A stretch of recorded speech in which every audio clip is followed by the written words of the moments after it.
Hi everyone, I'm Mark. This is the Biz Lounge. The FTSE 100 on the up so far today. Earlier, about 0.2% higher at 7,197. Mining companies, again, helping lift the main index higher. But it's to the FTSE 250 that my stock in focus belongs to today. I'm sure we've all heard of WHSmith. This is the books, stationery and snacks retailer. Now, it's had a trading statement out today and it's upgraded its profit outlook for the full year. And this is after generating strong revenue over the last 21 weeks, which includes the Christmas period. Now, the firm's stores are most commonly found in airport departure lounges, train stations, motorway service stations, places like that. And this is where the growth is coming from. Like-for-like sales were up 5% and 10% overall, but it does also have stores on the high street too. They don't tend to perform as well, and that part of the business actually declined 3% on a like-for-like basis, or 4% overall. So on aggregate, revenue was actually 1% higher on a like-for-like basis and 2% up overall, and that's why the company has raised its profit outlook. Now, the shares have soared so far, the market really liking it, up almost 7% at £15.80 earlier. Now, the company's also a regular dividend payer. Last year, the full year dividend came to almost 44 pence a share, which is about 2.7% yield on the current share price.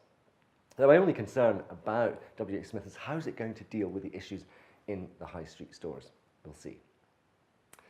Big boss time, and do you remember the Greek debt crisis a few years ago? The €86 billion bailout that the country struck with a troika of lenders in order to help get over it. Well, the country is now being asked by its debtors to take action to raise more money, this time in order to maintain a surplus in the country. But the Prime Minister, Alexis Tsipras, doesn't want any more austerity in Greece and says he won't be raising a single euro more than was outlined as part of the bailout deal. Now, he told the Efemeride ton Syntakton, which is a Greek daily newspaper, and not easy to say, that any demand to legislate additional measures with an element of conditionality is not only alien to the Greek constitution, but it's also alien to the rules of democracy. Now, Tsipras landed the top job as Prime Minister 2 years ago when his left-wing Syriza party promised to end austerity, but then he caved, and Greece has sadly had to endure austerity ever since. All that tough talk that helped them actually win the election proved too much to carry out. And the left-wing party now lags behind the conservative New Democracy Party in some Greek polls. Now, I have a feeling that when the next elections come along, whenever they may be, Mr. Tsipras may have a tough time winning people over to giving him a second term in office.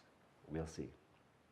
That's it for now. I'll see you next time. Please share, subscribe, and follow me on Twitter.